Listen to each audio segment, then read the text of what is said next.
Nigel Farage. Thank you, Donald, and good evening, everybody. Well, last night I said there was going to be the big Brexit debate today in Strasbourg in the European Parliament, and I asked the question, would sparks fly in the chamber today? Well, in the course of a 3-hour debate, they certainly did. My view is that since we triggered Article 50 last Wednesday, the demands that have been made upon us by the European Union have been not just unacceptable, but actually virtually impossible. You know, for a negotiation to happen, two sides set out a position and try and compromise in the middle. But if one of them goes way, way too far, and in my view, asking us to pay a divorce bill of £52 billion is ludicrous, then what hope can there be of a sensible negotiation or even a deal? This was me at 9 o'clock this morning. Now, I'm sorry to say that the response to the triggering of Article 50 has been all too predictable. Already you've made a series of demands that are not just unreasonable, but in some cases clearly impossible for Britain to comply with. You began by telling us that we have to pay a bill, a cool 52 billion sterling, a figure that has clearly been plucked out of the air, effectively a form of ransom demand. What you could have acknowledged is that we've put net over 200 billion sterling into this project. We're actually shareholders in this building and the rest of the assets, and really, you should be making us an offer we can't refuse to go. You have shown yourselves with these demands to be vindictive, to be nasty. All I can say is thank goodness we're leaving. You're behaving like the mafia. You think we're a hostage. We're not. We're free to go. Well, it all went down like a lead balloon. And the Italian president of the parliament called me to order and said that my use of the word mafia was unacceptable. And I thought for a moment and said, actually, do you know what? Given the cultural sensitivities of Italy towards the use of the word mafia, I will, for the first time in 18 years here, withdraw. You're not the mafia, you're just a bunch of gangsters. Because it seems to me that to ask us to pay 52 billion quid up front before they will even have a negotiation with us is the classic thing that a protection racket would do. Now, on the other side, the key figure in all of this is a man called Michel Barnier. Barnier, a Frenchman, upper-class Frenchman, commissioner, very, very powerful and important figure. And Jean-Claude Juncker and everybody else have really given him the top job in negotiating with the United Kingdom. This is what he had to say in response to me today. The UK letter makes clear that the UK government will push for parallel negotiations on the withdrawal and the future relations. This is a very risky approach. To succeed, we need, on the contrary, to devote the first phase of negotiations exclusively to reaching an agreement on the principles of the exit. We are not proposing this to be tactical or create difficulties for the UK. On the contrary, it is an essential condition to maximise our chances to reach an agreement together within 2 years, which is very short. This is also our best chance to build trust, as Manfred Weber mentioned very clearly, to build trust before proceeding to the second phase of negotiations. OK, so there are two phases. Phase one is we pay up and look big, we organise our divorce, and then perhaps we get a trade deal that comes afterwards. That is what Monsieur Barnier is saying. Following that debate, there were a series of votes in this Parliament. Let me tell you, let me lay out to you what the EU's negotiating position with Britain is right now. Number one, pay 52 billion quid up front and do it quickly. Number two, we should not, during this 2-year period, even talk to any other country in the world about signing a trade deal once we've left. Number three, any trade deal that comes thereafter will mean that Britain must not get a competitive advantage. We will have to keep all our rules and all our laws the same as the rest of Europe, which makes me think, why on earth would we bother to vote to leave if we couldn't become competitive? And number four is that despite the fact the European Union say that they will negotiate together as one, they've made one little exception, and that is that the Kingdom of Spain can veto any future deal with the United Kingdom if they're not happy with the sovereignty of Gibraltar, which strikes me, frankly, as being an impossibility, given that the last time the Gibraltarians were asked, did they wish to remain British, 99% of them said that they did. So that is what the European Parliament today, by an overwhelming majority, voted on. And, you know, my argument is they're not being reasonable. But my question to you tonight is, if you were in charge of Britain's negotiations, what would you argue for? What should our red lines be in this negotiation? And I'm going to ask Andy in Cardiff. Andy, what would your red lines be in this negotiation? Good evening. Can I make a quick point first, if I may, Nigel? Sure. I noticed that in watching this happen live, congratulations on your speech, by the way, it was excellent. Mr. Verhofstadt's speech, he actually went through his 3 key priorities for the EU. Not one of those priorities included the EU population. They were all about the EU Parliament and all about the businesses and nobody else. So what would I do? I would leave the table now. Because of these demands, I'd declare no deal. I'd notify the WTO that I'd like to discuss the invoking of our most favoured nation status, and then watch the EU elites scurry around the table, begging us to come back to the table. It'd soon change then, and the red lines would change as well. That's how you negotiate. Andy, your point's very interesting, because the second part of my speech today, which was less controversial, I guess, but the second part of my speech today was, I said, look, all you're talking about here, and your point about Verhofstadt, I take on board. You're talking about the institution. You're not talking about European workers, about European people. And I made the point, you know, we don't need to buy German motor cars. We don't have to drink French wine or eat Belgian chocolate. We could choose to buy these things from other parts of the world. And you know what? If we finish up with a tariff war of some kind, I mean, not massive, but a tariff war of some kind between us and the EU, it is not the United Kingdom that will be hurt. It is actually the workers in Europe that will lose their jobs, because they need us economically far more than we need them. Andy, I completely get what you're saying. Do you think the British Prime Minister, Theresa May, would do such a thing? I think that it's going to come to a point in the next few weeks. I think within 8 weeks' time, you'll see the UK Prime Minister in a position where she knows she's got nowhere else to go than to declare a no deal or to hint at there being no deal. Otherwise, she's going to be stuck with paying over £50 billion. She's been told already by everybody in Parliament almost that £3 billion's too much, never mind 50. So she's going to be between a rock and a hard place, and the only way she's going to go is the WTO. Andy, I thank you very much for the absolute clarity of that call. So I'm making the point here, and Andy agrees with me, that the demands they've made are not just unreasonable, not just unacceptable, but frankly, politically impossible.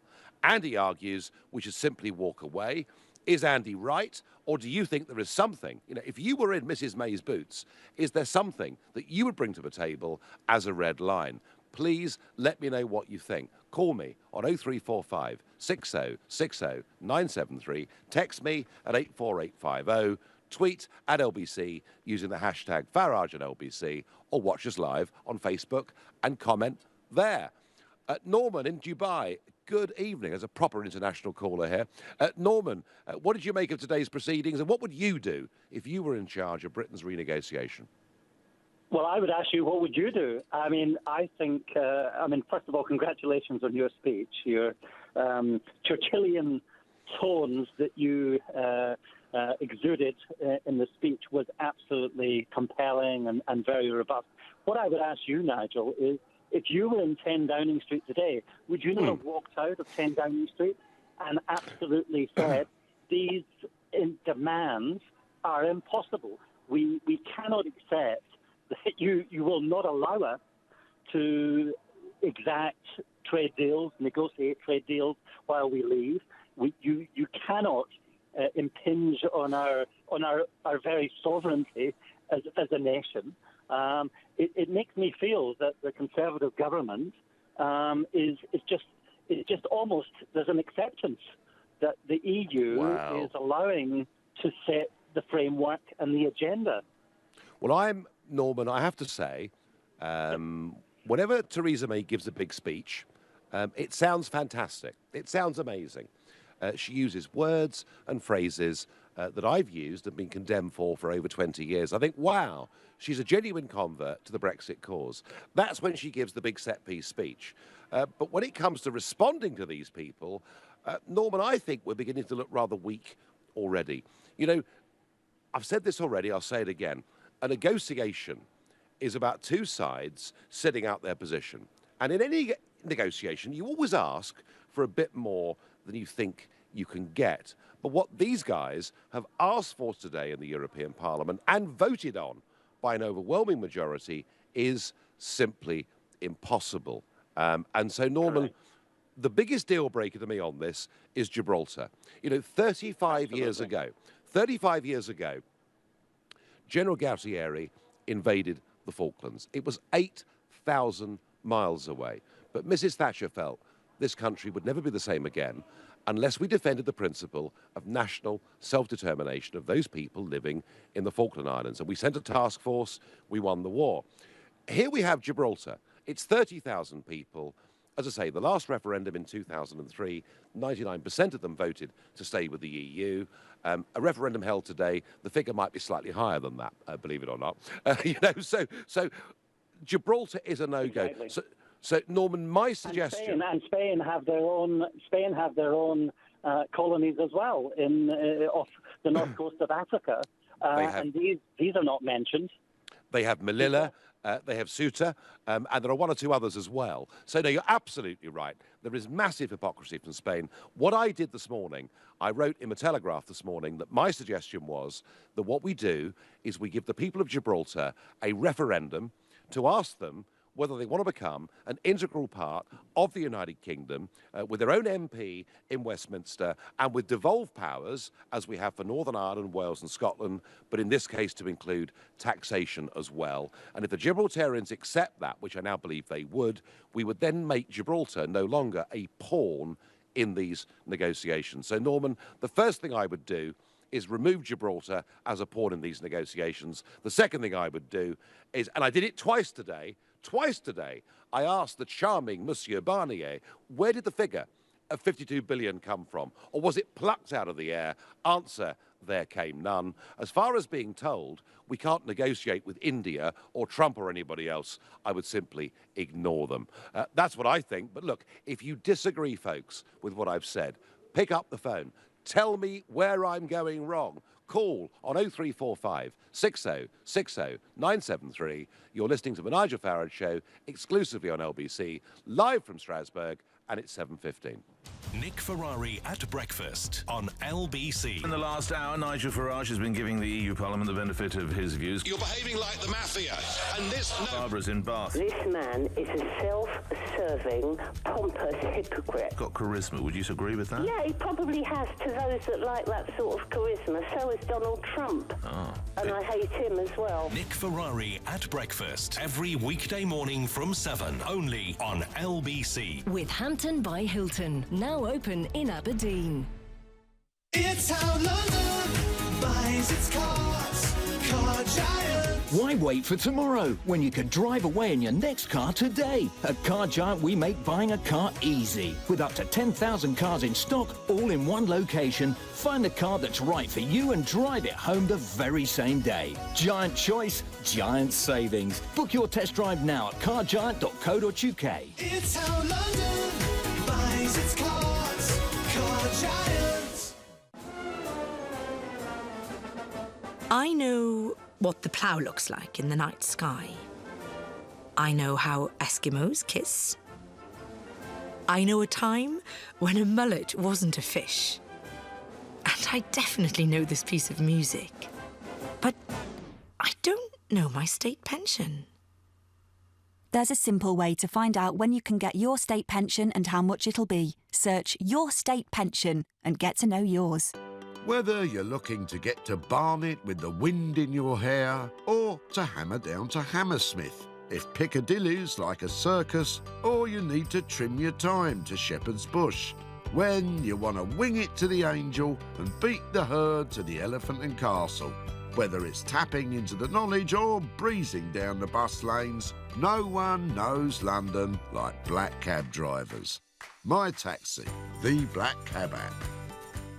Here at the Claims Guys, we'd like to offer this assurance to anyone worried by the deadline on PPI claims. There is still time to make your claim. Our experts will work fast to discover if you were ever sold PPI. And once we've completed your free PPI check, you can then pursue your own claim or let us do it for you. It's your choice. Even if you can't find any paperwork, just text the word EASY to 60777 and let the Claims Guys do the rest. Text EASY to 60777 now. The Claims Guys. Divorce. It affects every part of your life. You, your family, your home, your finances. And if you're a man facing divorce, perhaps even one you don't want, the situation becomes even more complicated. It's at times like these that you need a professional you can trust. Cordell & Cordell is dedicated to helping men in matters relating to divorce. Call now on 0330 60 60 161 or visit cordell.co.uk, office in central London. A partner men can count on. Finally, it's spring. The days are getting longer. Time to gather friends and fire up the barbecue. Get your spring off to the perfect start with Weber. From the 18th of March until the 17th of April, buy a revolutionary Weber Genesis 2 gas barbecue, register it online, and get an iGrill 3 digital Bluetooth thermometer for free. Serving excellent food has never been easier. Visit Weber.com for more information. Weber, for life. This is LBC, live from Strasbourg, the Nigel Farage Show. Call 0345 6060 973. Text 84850. Tweet at LBC using the hashtag Farage on LBC. Well, once again, it's been a very lively day in the European Parliament, and I've called them a bunch of mafioso gangsters for demanding 52 billion sterling from us before they'll even have a sensible conversation. Yeah, you can guess it. Once again, I was the pantomime villain. But frankly, if you're being told to continue doing business, you've got to give us cash up front, how else could one think of it apart from being a protection racket? A thought on the money. So we voted to leave the European Union on June the 23rd last year. It took us 9 months to trigger Article 50. And let's just assume we leave, 2 years exactly from now. We will have paid net, not gross, so no arguments here about money to the NHS or anything else. Net, we will have paid nearly 30 billion sterling from voting to leave to leaving, and they want another 52 billion on top. Since we joined this club, all the way back on the 1st of Jan 1973, net, we have paid in 200 billion sterling. I mean, just think what we could have done for our education system, our military, our hospitals, or whatever. And I honestly, I'd love them to show me, where does this 52 billion figure come from? And yet nobody can do anything of the kind. And your messages, your texts and tweets now coming in. Mark says, can we veto any trade deals the EU is negotiating to show them, what the boot feels like on the other foot? Actually, Mark, here's a funny thing. So now that we've triggered Article 50, one of the wordings in Article 50 is that in future, the European Council, namely where the 28 or now 27 heads of government come together, we are now excluded from the room, even when they're talking about us and making decisions that affect us. The only voice that we've now got in the European Union is here in the European Parliament. And it was very significant that a leading German politician today said he didn't think Nigel Farage now should speak in any future debates. Well, I tell you what, the hell with him. I am going to go on speaking in these debates, and I'm going to be here for the next 2 years, even if they abuse me in my lifts and hate me, because I want the British public to know what is really going on, good, bad, or ugly. Gaynor says, through a text to me, if the EU carry out their threats, we should block their trade agreements with our Commonwealth countries. Gaynor, it's the same point. We no longer have the power to do this. Jane says we should definitely walk away then all the companies and get them to put pressure on their own governments. Jane, the point I made was we haven't got to buy German cars, we haven't got to buy French wine, we haven't got to eat Belgian chocolate. And I reckon when they start to realise in Europe that this impossibility of a deal that has been put forward by these bullies here today actually means it's European jobs that will be lost, not British ones. Perhaps I'm wrong. Tell me I'm wrong. John in Henley-on-Thames, tell me, am I right, am I wrong? Good evening, Nigel. Good evening. I've spoken to you before, and I think it's about time I bought you a pint, and I'd be happy to do so. Well, the one thing I tell you what, Strasbourg is wonderful in terms of food and wine, but you can't get a proper pint of bitter. So you're making me feel quite thirsty. John, John, if you were in charge, what would your red lines be, John?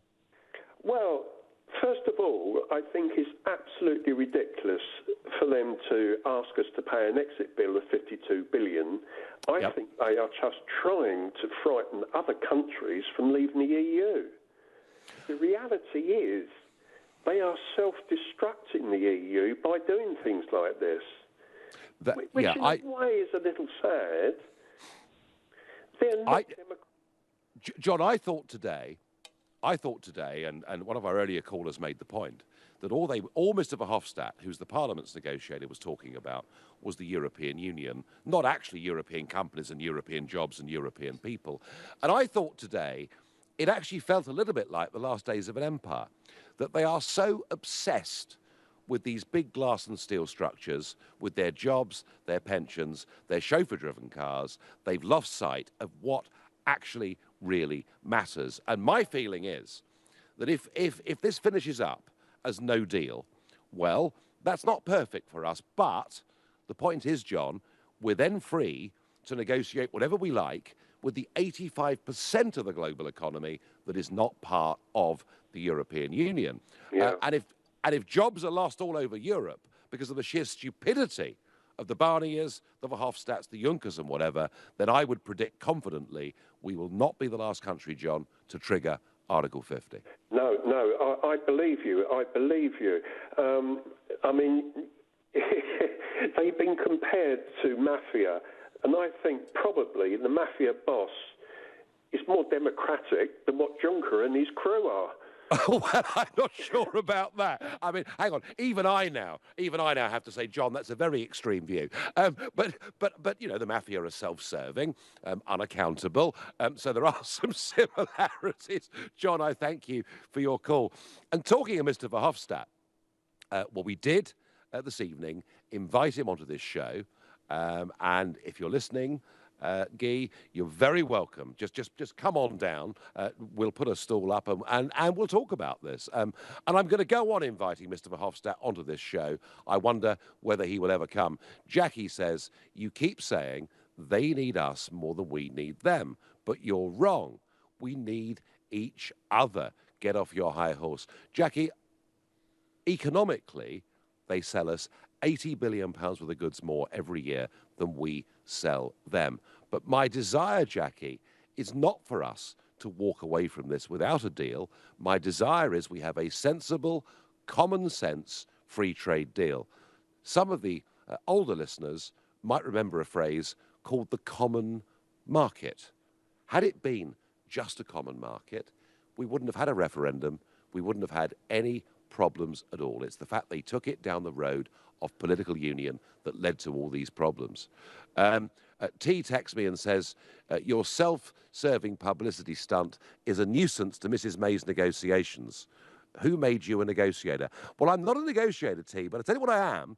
I am leading the biggest British political party in this parliament, and I'm leading a transnational group in this parliament, and I was the only British spokesman on that front row in this parliament today. And if I've done one thing, if I've made people aware of this outrageous financial demand of £52 billion, then I don't regret it for one single minute. Matthew on Facebook says, I would walk away from it all. They are trying to rob us blind. I wouldn't pay them anything. Well, Matthew, I kind of get that. Let's move on to our next call, and let's go to John in Windsor. John, good evening.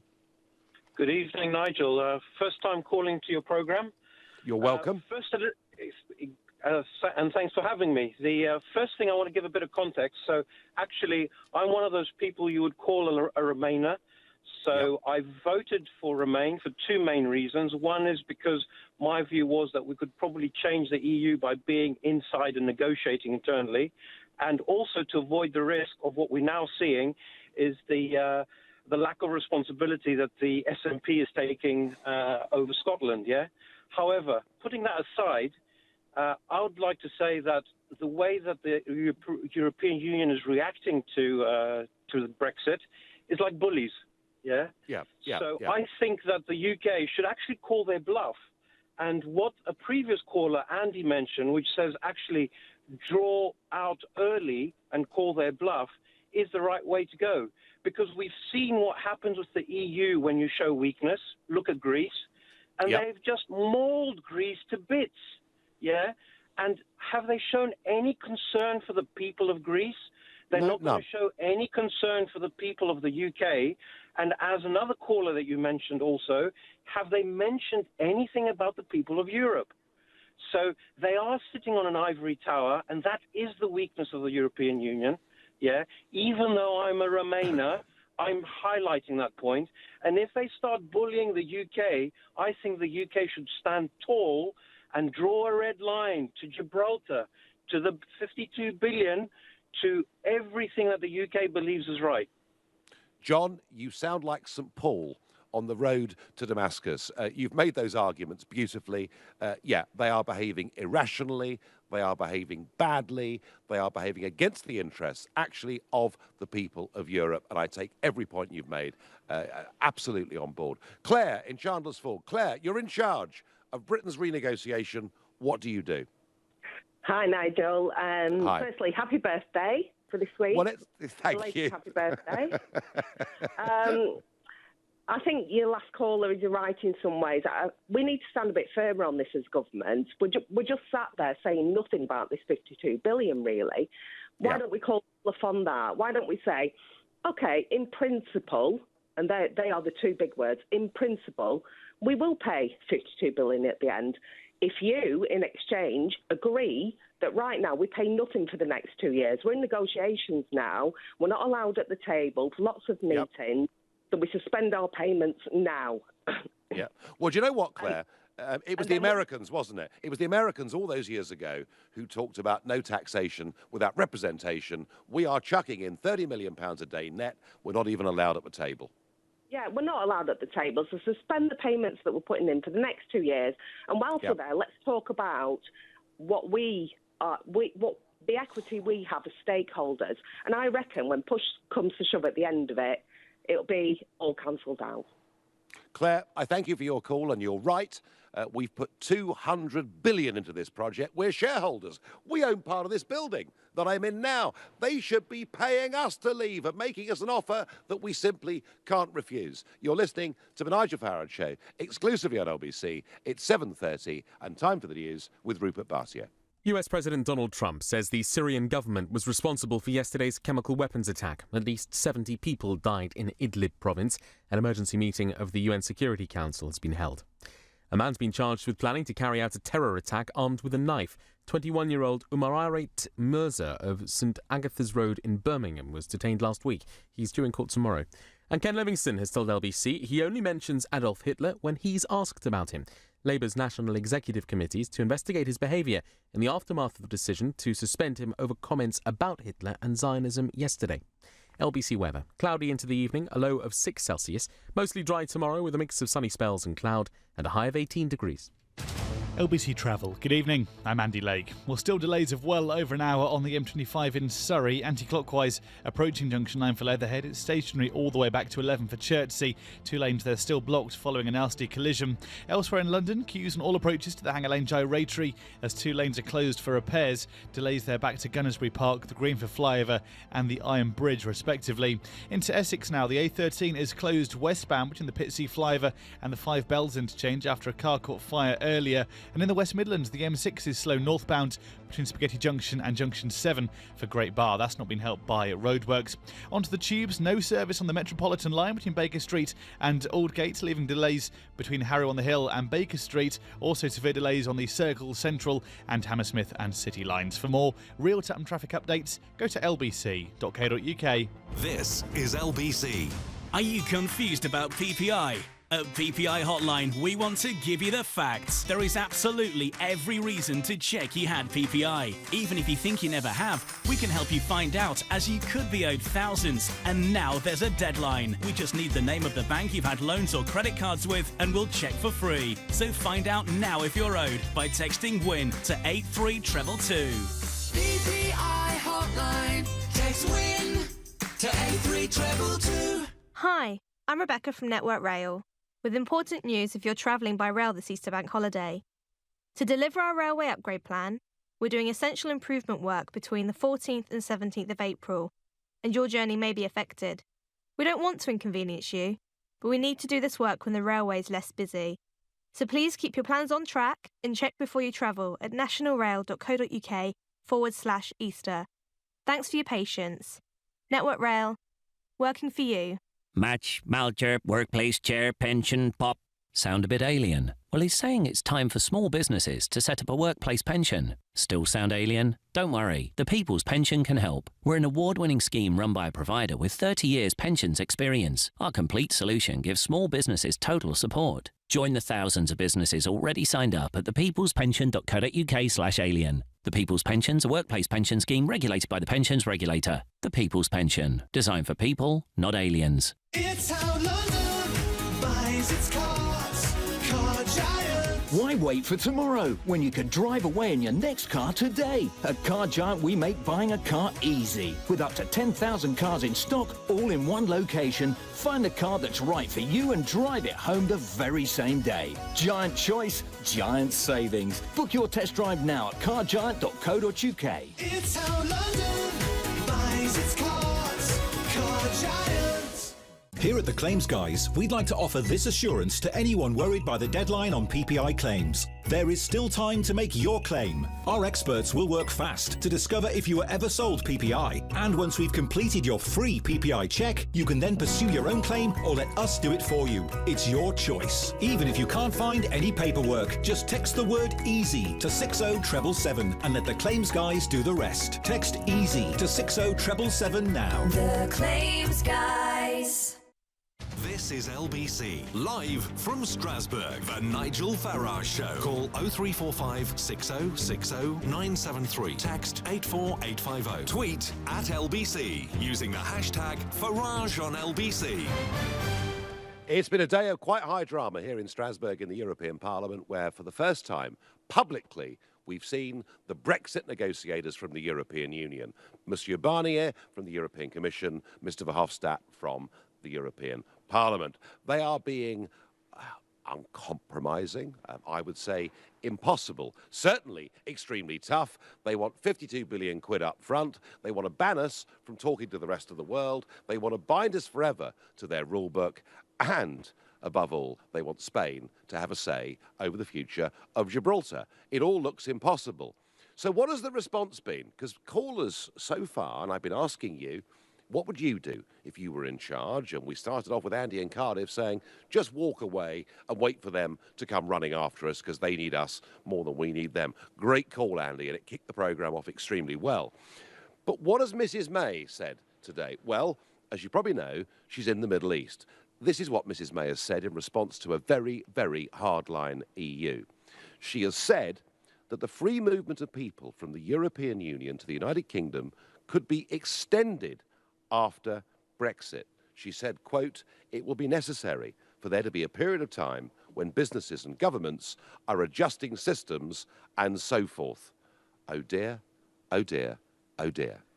The day the EU got impossibly tough with us is the day that the British Prime Minister said, well, I know you voted in a referendum for us to take back control of our borders, but this could take many, many years. You know, I've been here in this place a very long time, and the one thing that the European Union has no respect for is weakness. You show weakness, they will literally steamroller all over you. So I think, frankly, in response to everything, that is a very poor response, in my opinion, from the UK government today. I think their negotiating terms are literally impossible for us, and I don't think they're being reasonable in any way at all. If you agree with me or disagree with me, call me. Tell me, what would you do? If you were in charge of Britain's negotiation, what would your red lines be? Let me know on 0345 60 60 973. And I'm going to ask Ben in Tunbridge. Ben, you're in charge of Britain's renegotiation. What do you do? Hello, Nigel. We've actually spoken before. Are you proud of yourself today? Go on. Because you're talking about EU negotiations and situations to be in, but you've literally started, or you've made the negotiations a million times worse by literally insulting the people that we're supposed to be negotiating with. And I mean, to be honest, Nigel, I listen to this programme a lot, and it infuriates me, because I hear people phoning up saying, "Oh, Nigel, you're the best thing that's ever happened to this country." No, sorry, you're the worst. I think that you're a demagogue and narcissistic in terms of this is what you wanted, this is what you want. Yeah. But you talk about how, the divorce bill, 50 billion, whatever, or we're not allowed to negotiate with other countries. Yeah, I did. Bearing in mind you've been in the European Parliament for 20 years, and I'm guessing that you're going to draw a pension from that European Parliament, and you've been on the Brussels gravy train, as you call it, for the last 20 years. Okay, so you must have known what was going to happen with Article 50. You must have known. You must know the ins and outs, which is along with what I spoke to you previously about the big lie. It's all a lie. You've lied to the British public. And Whoa. Now, hang on, Ben. We can have different points of view, right?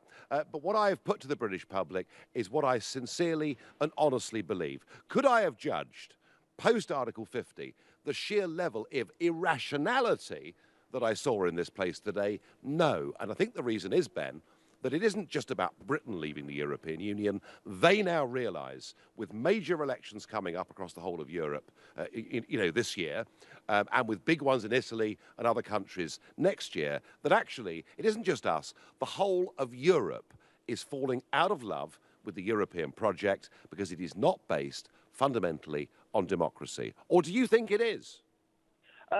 Yeah, pretty much. I do think it is. And you talk about democracy. What makes me laugh, and this is something that I sometimes think about. And you're an educated man, so where is the birthplace of democracy? 5th century Athens, yeah. Yeah. And if Aristophanes, the great Greek comic, was here, he would have a field day with you, because seriously, you're leading these people with your posters and this, that, and the other, and people phoning up on your programme saying, "Oh, Nigel, you're great." No. You're a failed politician who's on the Brussels gravy train. You couldn't get a seat in this country, so you would never been an MP in this country. You're there in Brussels taking the money, and you'll get your pension. Well, Ben, hang on. We'll leave the European Union, and you'll leave us. Right. So when you talk, can I say this? Ben, I was the turkey. No, Ben, hang on. I was the turkey that voted for Christmas, and you mentioned Greece as the birthplace of modern democracy. Greece now, which is run by the International Monetary Fund, the European Central Bank and the European Commission, who can't even decide what money they spend on hospitals or pensions or benefits, and whose democracy has completely been taken away from them by the European Union. Your go. Direct democracy does not work. Referendums do not work. When you have a binary decision over something that's so big, it does not work. And when you have demagogues such as yourself trying to persuade people with xenophobic posters and this, that, and the other, and we're going to be... And so you talk about what we export to the EU and what the EU exports to us, right? Or what we import, export. I mean, Ben, I have to say, you're sounding like a very sore loser, Ben. Very sore loser. No, I'm not a sore loser. I'm just a realist. And unfortunately, yes, I'm a realist because all of a sudden inflation's. I work in finance. Okay, so inflation's rose, the pound's dropped. Everything's going to be more expensive for everybody, and this is just a start. And foreign and direct investment is up, and the stock market is up, and we've got over 24 countries around the world that now want to do positive trade deals with us, and we're doing much better than the Eurozone and the rest of the European Union. What's not to like, Ben? Okay, your idea that we can just ignore the European Union saying we can't have trade unions, that's against the law. So, for example, if you have a contract with Sky, and you agree to pay Sky for 12 months, and then after 2 months you say, I want to get out, you have to carry on paying. Of course. No, of course. It's illegal. What you're suggesting is 100% illegal against international law. You can't just say, "Oh, I'm going to do this." No. Listen, I've had enough of this gibber. All right. No, Ben. The current spending round in the European Union expires in 2020. All right. But also, under the treaties, under Article 50, once we're out, we have no future obligations. There may be a tiny bill to pay, but it certainly ain't 52 billion. Interestingly, and that was fun though, but interestingly, our next caller is from Gibraltar. Louise, good evening. Good evening. So, Louise, you're being used as a pawn in these negotiations. How do you feel about that? Well, it's not surprising, isn't it? What? Because the Spanish... We expected that. I mean, Spain has been bullying us all along from the very beginning for years and years. And now I think that their true colours have been seen by everybody else now. Well, Louise, I agree with you. I think Spain are behaving appallingly. They don't respect the principle of national self-determination, which, of course, is one of the fundamental, and they never have. Even today, they had a warship in our waters. I know. And the Royal Navy had to get them out. But that's not new. That happens all the time. So, Louise, last year, I think there was 400 incursions in our waters. They just take the mickey out of us all the time. So, Louise, did you see my suggestion in the newspaper this morning that the only way of dealing with this and of sending a strong signal and of making Gibraltar not a pawn for the next 2 years in these negotiations is to give you a referendum and give you the choice of becoming a fully integrated part of the United Kingdom? Does that, in your view, work? Well, that would be up to my government to decide that and put it to the people. And I know that the people are very united. We always have been and we always will be. Okay, so Louise, if there was a referendum that offered you the chance to become part of the United Kingdom with your own MP in Westminster and your own devolved powers, including tax, would you vote for it? I think I would. Yeah, because otherwise... But then I know that we might lose our own government here. But actually, you would maintain a government, just as we have a Scottish Parliament and a Welsh Assembly. We have Stormont in Northern Ireland. You know, you would still have your own government, and you would still have huge devolved powers, including taxation. But the message to Spain and the European Union is: don't mess with Gibraltar. It's part of the United Kingdom. I think that, I can't see, Louise, honestly, and I've thought hard about this, I can't see any other way of dealing with this problem. Well, if that gets rid of Spain and their claim on Gibraltar, then yes, I would. Good. Louise, I thank you for your call, and I'm sorry for loyal Gibraltarians that Donald Tusk has done what he's done and made you a pawn in this game. You're listening to the Nigel Farage Show, exclusively on LBC, live from Strasbourg. It's 7:45. Coming up at 8 on LBC, Clive Bull. Jeremy Corbyn has ordered a fresh investigation into Ken Livingstone, saying he's continued to make offensive remarks. Should the former London mayor now be expelled from Labour? Clive Bull on LBC. I know how to avoid a soggy bottom. I know the name of cinema's most famous white shark. I know all the things you can do with a Maris Piper. And I definitely know the TV show that made this music famous. But I don't know my state pension. There's a simple way to find out when you can get your state pension and how much it'll be. Search Your State Pension and get to know yours. Cue the big sale at Network Q, the best place for approved used Vauxhalls. Cue the finance with 7.9% APR representative. Cue the savings with a big £500 deposit contribution. And cue the extras with 1 year's roadside assistance and 1 year's warranty. Cue the big sale at your local Vauxhall Network Q retailer between the 7th and 24th of April. Personal contract purchase. Finance subject to status. 18 plus T's and C's apply. Finance provided by Vauxhall Finance. Available on selected models at participating retailers. Come and experience Lebanese dining at Marouche Restaurants. Try some of our amazing dishes, kafta dipped in a delicious hummus, or a colourful meze, complemented by a robust Lebanese red. With live music and traditional belly dancing, enjoy an atmosphere to match the food's rich and distinctive flavours. Go to Marouche.com to find out more. Marouche Restaurants, the finest Lebanese food across London. Here's another true story from Aldermartin, Baines and Cuthbert. When fire tore through a residential London development in 2015, the local health and safety executive were quickly on the scene. Fortunately, ABC had all the right health and safety paperwork and certificates, and to the great relief of the building's owners, were able to prove there was no fault. No fuss, no hassle.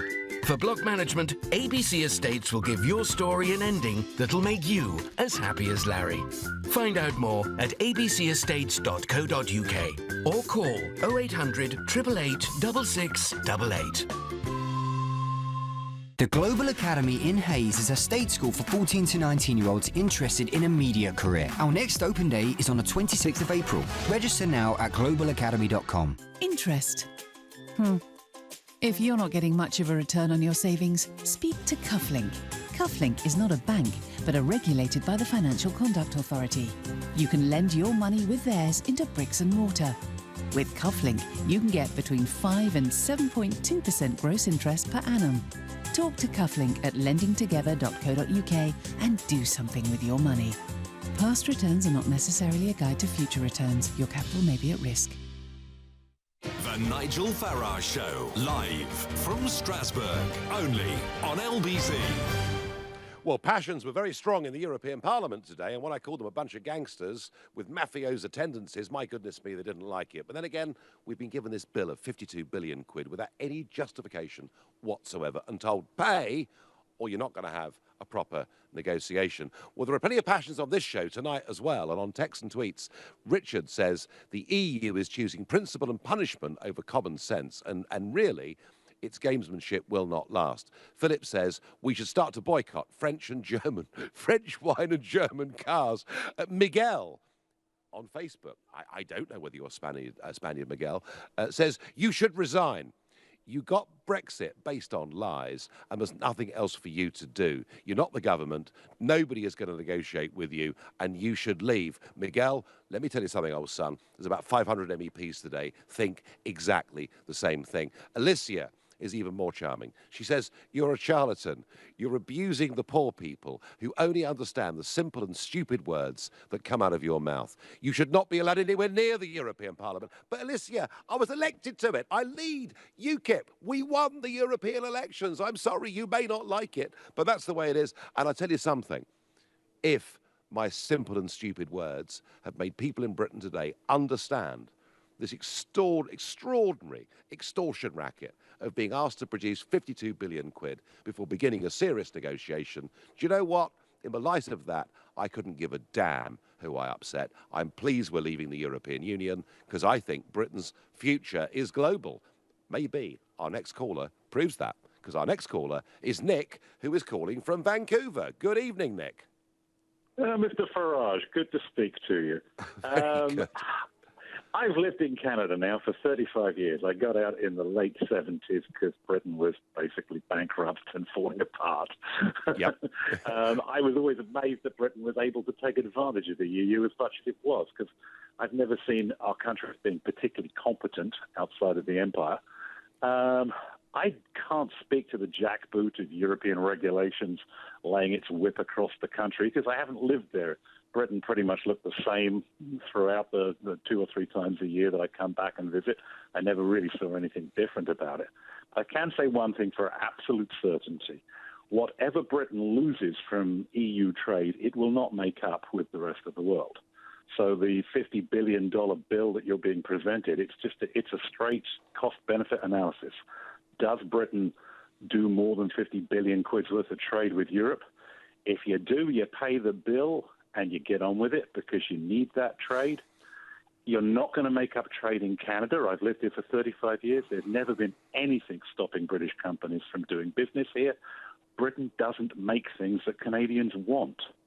Germany does twice the business with Canada that Britain does, even though they don't speak the same language. I live in a house with a German dishwasher, a German vacuum cleaner. I drive a German car. I've got a French pots and pan set, an Italian coffee maker.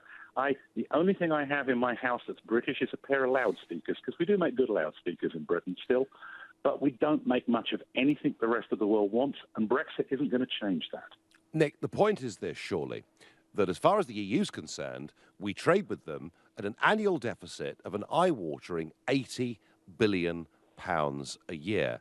If anyone's paying money to have a free trade deal, I think the Germans and the EU should be paying us to have this free trade deal. And your point about what we make in the broader world, well, I would say this year. I mean, last year, Nick, for the first time ever, or certainly in modern history, there were more motor cars manufactured in the United Kingdom that were sold to non-EU countries than were sold to EU countries. And I just think, given that 85% of the global economy is outside the European Union, being free to make tariff-free and barrier-free deals with the rest of the world, surely in the 21st century must offer some potential advantage. I have no doubt that if you leave the EU, British companies will desperately scramble to find other markets as tariffs go up in Europe. But it's not going to replace the business you do with Europe. Well, 20 or 30 years down the road, this may turn out, Britain may eventually replace European trade with trade somewhere else, but it'll take 20 or 30 years. But Nick, Canada has just negotiated a free trade deal with the European Union without having to pay a membership fee and without having the free movement of people. And the message here, Nick, is we're not anti-Europe, we're anti the European Union. We want to trade with Europe, cooperate with Europe, and be good next-door neighbours. Surely that's a reasonable position, isn't it? Well, it's up to them, isn't it? They signed a trade deal with Canada because we dig things out of the ground that Europe needs. They didn't sign a free trade agreement with Canada so that we could sell them cars. They signed a free trade agreement with Canada so we could sell them platinum, diamonds, gold, wood, coal, petroleum. Yep. That's what Canada sells. We have a market, we have a product that the whole world wants, and we signed free trade agreements because of that. We also have some of the biggest wheat fields in the world, so we will be selling Europe our commodities. We are what's called a primary producer. But we sell stuff to Europe. We don't dig anything up anymore. We don't. And ironically, the largest single thing that Britain trades with Canada is gold. It's the single largest product that Britain trades with Canada, which is bizarre because Britain doesn't dig any gold up at all. It's just. But Nick, whether we're digging stuff up or selling insurance services or whatever it may be, my point, sir, is you do not need to be in political union to buy and sell goods and services from each other. I thank you very much for your Canadian perspective. Facebook, Michael says, are you happy with causing the worst thing to happen to the UK since World War II? Now you go to the EU and upset the very people we want to get a good deal with. Very 1930s, Michael. Don't upset Mr. Hitler, for goodness sake. Don't rile him, don't provoke him, just keep giving him a little bit more and then he won't come after us. What they've done today to us here, what they've done with these 4 demands that I've been through in this programme is wholly unreasonable, would be a disaster for us. We should not appease them in the face of all of this. And I can't believe the government's reaction to all of this today is to suggest that even after we've left, freedom of movement of people could go on for years. Sometimes you have to stand your ground. And by the way, I did also suggest today that I would, if I was Theresa May, make a big magnanimous gesture. And I would say that all 3.3 million EU citizens living in the United Kingdom had come there legally and would have their rights protected. So I wasn't just in there trying to punch their lights out all day. I was saying that for a negotiation, both sides have to give a bit. And if we were to give that, could they please get rid of this ludicrous £52 billion bill? Matthew says on Facebook, I still can't see how we're being bullied. We were committed to make budget payments for a set time. It was always going to be a divorce bill of some kind. Well, Matthew, I get that, but remember that from last Wednesday, despite paying in £30 million a day net, we no longer have any say at the top table. And I would have thought a reasonable, sensible negotiation would be, look, we're paying you $30 billion during this period anyway. My last caller of the evening is Anil in Norbury. Anil, you're in charge of Britain's negotiations. What would you do? Now, Mr. Farage, your behaviour in the Parliament, you call them mafia and gangsters. How does that help in the future? Well, hopefully it helps in waking up the British public as to actually what is going on, because I've seen this figure of 52 billion swept under the carpet. How does that help? What should I say? Thank you very much. Yeah, let's pay. Great. Make it 100 billion. What are we worried about? Why call them names? They didn't call you names. Why? Anil, they've been calling me names for 20 years. In fact, they called me a lot. They called me a lot worse today than I called them. Believe you me. But why do it? We need friends in Europe. We need, actually, to have a level-headed, balanced argument with Europe, Anil. I understand if you're upset, and I'm sorry. Look, it's been a hell of a day here. They have set out what are, frankly, completely impossible terms. And I think Andy in Cardiff, our first caller tonight, was dead right. If something's impossible, then what you do is you walk. You walk away and you wait for them to come running after you, because actually they, in the end, will come under massive pressure from German car makers and French wine producers and all the rest of it. In the end, the market will win, despite the short-term stupidity of many running the European Union who care more about their political project than their own voters and their own people. You've been listening to the Nigel Farage Show here on LBC. I'm back tomorrow evening at 7. Coming up at 10, it's Ian Collins, but up next, it's Clive Bull. Nigel, thank you. So Jeremy Corbyn